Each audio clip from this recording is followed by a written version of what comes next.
مدد تو دینے والا ایاک نعبد و ایاک نستعین۔ پھر مالک ایک دم کر لیتا ہے ہاں عبادت میری ہے، اطاعت میری ہے، مدد میں کر سکتا ہوں، ایاک نعبد و ایاک نستعین۔ لیکن پھر اس کے بعد کرنے کا کہتا ہے سیدھے راستے پر چلو۔ اے مالک سیدھے راستے پہ چلیں گے تو ناکام کیوں نہیں؟ کوئی راستہ ایسا ہے نہیں کہ سیدھا پہنچتا، ہوائی جہاز بھی ہے کہ وہاں پر پہنچتا ہے۔ ہم عمری تک آئے ہیں تو اگر سیدھے آتے تو پہنچ ہی نہ پاتے، لیکن کتنے موڑ ہوئے، کتنے راستے ادھر کو ہوئے، کبھی دائیں کبھی بائیں۔ یہ امام صاحب اپنی مسجد سے یہاں تک آئے ہیں، اگر سیدھے چلتے تو کہیں اور پہنچ جاتے، لیکن کتنے موڑ لے کے اس میں گھسی ہے گھر میں۔ تو پتہ چلا کہ سیدھا راستہ مالک ہے کیا کہ نہیں؟ نام رکھو، میرا کلام دلیل ہے، اس میں ایک نقطے کا بھی معنی ہے، اس کے مفہوم کو سمجھو۔ کیا ہے؟ سیدھے راستے پر چلو، صراط مستقیم، صراط مستقیم۔ کون سا ہے سیدھا راستہ؟ مالک فرماتا ہے سورہ فاتحہ میں رات کی نماز پڑھنا ہے، صراط الذین انعمت علیہم، ان لوگوں کا راستہ جن پر میں نے ان لوگوں کے راستے پر چل جن پر میں نے انعام کیا۔ مالک انعام تو نے میرے اوپر بھی کیا ہے، میں حسن میاں ہوتا ہی نہیں اگر تو مجھے پیدا نہ کرتا۔ بے شک یہ تیرا انعام، تو مجھے موت دے رہا ہے، یہ تیرا انعام، تو نے مجھے باایمان کیا، یہ تیرا انعام، تو نے اپنے محبوب کا شہدا بنایا، اس کی آل کا شہدا بنایا، یہ تیرا انعام۔ مالک انعام تو نے ہی مجھ سے سب سے زیادہ دیا ہے۔ تو سامنے شاہ صاحب کہیں گے صاحب ہم نے کون سی کرنی ہے، انعام تو ہمیں بھی اللہ نے دیا۔ تو ادھر سے امام صاحب کہیں گے صاحب میں ہی کون سا کروں، انعام میں تو میں بھی ہوں۔ کوئی ہے ایسا جسے اللہ نے انعام نہ دیا ہو؟ کیا اللہ یہ کیا مسئلہ ہے کہ وہ لوگ جن کو تم نے انعام دیا ہے ان کے راستے پر چلے، وہ ہے سیدھا راستہ، وہ سیدھا راستہ کون سا سیدھا راستہ ہے؟ تو سیدھا راستہ کون سا راستہ ہے؟ وہ لوگ ہیں کون جن کے راستے پہ ہمیں چلنا ہے؟ وہ انعام مخصوص کون سا ہے ان کے راستے پہ چلنا ہے؟ ارے مالک تو صرف اتنا کہہ دیتا وَأَطِیعُوا اللَّهَ وَأَطِیعُوا الرَّسُولَ، آگے تم نے کہا نہیں، لیکن اس کے آگے تم نے کہا تفسیریں موجود ہیں قرآن کی، بڑے بڑے علماء نے کہی ہیں تفسیریں، بڑے بڑے خیالات میں کی گئی ہے تفسیر۔ اب ظاہر کس کے راستے پر چلنا ہے؟ وہ جن پر مخصوص انعام ہے، انعام تو سب پر ہے، اس انعام سے تو کوئی بچا نہیں۔ پھر وہ مخصوص انعام والے لوگ کون ہیں جن پر تم نے انعام کیا ہے؟ قرآن ایک جگہ اشارہ دیتا ہے، وہ نبی، انبیاء، وہ صدیقین ہیں، وہ صالحین ہیں، وہ شہداء ہیں جن کے راستے پر چلنا۔ اے مالک میں تو اپنے آپ کو سچا سمجھتا ہوں، اور اگر کچھ جھوٹ ادھر ادھر ہو بھی گیا ہوگا جانے انجانے تو اللہ کو معاف کرنے والا ہے۔ میں تو سچ بولنے کی کوشش کرتا ہوں تو میں بھی اپنے آپ کو صدیق بناتا ہوں۔ بندے تیرے بنانے سے کچھ نہیں ہوگا، بنانے سے میرے ہوگا۔ تو اپنے آپ کو کہتا ہی صدیق ہے، جسے میں صدیق کہوں گا وہ صدیق ہوگا، جسے میں نبی کہوں گا وہ نبی ہوگا، جسے میں نبی بناؤں گا، جسے میں صالح بناؤں گا وہ صالحین میں ہوگا، جسے میں شہادت کا جام پلاؤں گا وہ شہید ہوگا۔ وہ شہید بھی بے شمار، پھر کس کس کے راستے پہ چلے، صالحین بھی بے شمار، صدیق بھی بے شمار۔ تو پتہ چلا کہ نہیں، معاملہ یہ نہیں ہے، معاملہ یہ ہے نبیوں کے راستے پر چلنا ہے، تو نبی کو آدم ہے تو آدم کے راستے پہ چلے نہیں، احترام کرنا ہے، چلنا نہیں ہے۔ کیا پھر موسیٰ کے راستے پہ چلے نہیں، احترام کرنا ہے، راستے پہ نہیں چلنا۔ کیا عیسیٰ کے راستے پہ چلے نہیں، احترام کرنا ہے، چلنا نہیں ہے۔ احترام اور چیز ہے اور راستے پہ چلنا اور چیز ہے۔ راستے پہ چلنا ہے تمام نبیوں کا، تمام رسولوں کا جو سردار ہے خاتم النبیین افضل المرسلین، اس کے راستے پر چلنا ہے۔ اور مالک پھر اس کے راستے پر چلے، چونکہ لفظ جمع کا ہے ان لوگوں کے راستے پر، اللہ کافی تھا یہی کہ میرے محبوب کے راستے پر چلو۔ وہ ذاتیں جو ہیں اس محبوب کے ساتھ کون سی ذاتیں ہیں جن پر کھلا انعام ہوا ہے، ان کے راستے پر چلنا ہے۔ تو فرمایا زیادہ چکر میں مت پڑو، ان اونے قوموں کو بھول جاؤ اور یاد صرف اتنا رکھو کہ جس طرح تمام نبیوں کا سردار میں نے اپنے محبوب کو بنایا ہے، اسی طرح سے تمام نبیوں کا سردار میں نے بنایا کائنات حضرت علی کو بنایا۔ بے شک بے شک، سبحان اللہ۔ میں نے تمام عورتوں کے سردار اس دنیا اور آخرت میں بنایا ہے تو حضرت فاطمہ کو بنایا ہے۔ بے شک۔ اور میں نے اگر شہادہ کا سردار کسی کو بنایا ہے، جنت کا سردار کسی کو بنایا ہے تو آسمانی کریم ہے۔ بے شک بے شک، سبحان اللہ۔ ان لوگوں کے راستے پر چلو۔ اے بھٹکنے والے لوگوں، عقیقہ کرتے ہو؟ عقیقہ کرو۔ رسول کو نبوت وہاں مل گئی تھی، بے سب سے شک پہلے تکلیف فرمایا، سب سے پہلے نور، سب سے پہلے نبوت، رسالت، سب ستائش پہلے سے ملے، لیکن اس عالم گیتی میں 40 سال کی عمر میں اعلان کیا۔ 40 سال کی عمر میں اعلان ہوا۔ امت 40 سال سے تو رسول کی پیروی کر سکتی ہے، لیکن 40 سال کی عمر تک رسول کی زندگی کہاں سے لاؤ گے؟ رسول کا بچپن کہاں سے لاؤ گے؟ رسول کی جوانی کہاں سے لاؤ گے؟ تو اللہ نے بتا دیا کہ اگر اس رسول کا بچپن دیکھنا ہے تو حسن حسین میں دیکھو، بے شک دیکھنی ہے تو علی میں دیکھو، بے شک بچپن سے لے کے جوانی تک دیکھنی ہے تو فاطمہ۔ بے شک بے شک، سبحان اللہ۔ فاطمہ کسی کا دیکھنا ہے تو حضرت خدیجہ الکبریٰ۔ بے شک بے شک، سبحان اللہ۔ یہ ہے وہ ذاتیں جن کے راستے پہ چلنا ہے۔ عقیقہ کریں، اس کی سنت آقا کا عقیقہ نہیں ہوا، آقا نے نواسوں کا کیا۔ جی آج عقیقہ کس کا کرتے ہو؟ کس کی سنت ہے، کس کے راستے پر چل رہے ہو؟ پھر بھٹک کیوں رہے؟ اب میں ذرا سا ایک بات آتا ہوں، ابھی مجھ سے کہہ رہے تھے آپ 40 پہ نہیں آئے، میاں تو 10 منٹ چل نہیں اسی برسی پہ سے ہمارے یہاں تو 40 برسی ہو موضوع نہیں ہے۔ اللہ ہر ہمارے اس مرحوم کی جو واقعی عاشق اہل بیت ہے، عاشق رسول ہے، عاشق صحابہ ہے، عاشق اللہ ہے، عاشق رضی اللہ عنہ، اس کے درجات بلند کریں، ان کی محبت کریں۔ آمین۔ ہم یہی دعا کرتے ہیں۔ اب میں چونکہ 40 میں نہیں آیا، 40 میں اور کون سی بھائی یہ 40واں کس کی سننا تھا؟ یہ جو سنی 40واں کرتے ہیں اپنے گھروں میں، 10واں 20واں 40واں 30واں، یہ کہاں سے آ گیا؟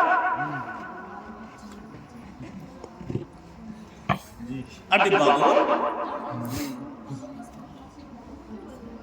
بھائی، یہ کون سی حدیث سے ثابت ہے، کون سے قرآن سے ثابت ہے؟ پتا چلا کہ رسول کو دیکھنے والے جتنے تھے وہ صحابی، رسول کو دیکھنے والے اور علی اور حسنین کریم کو دیکھنے والے کون ہوئے؟ کون ہوئے بتاؤ؟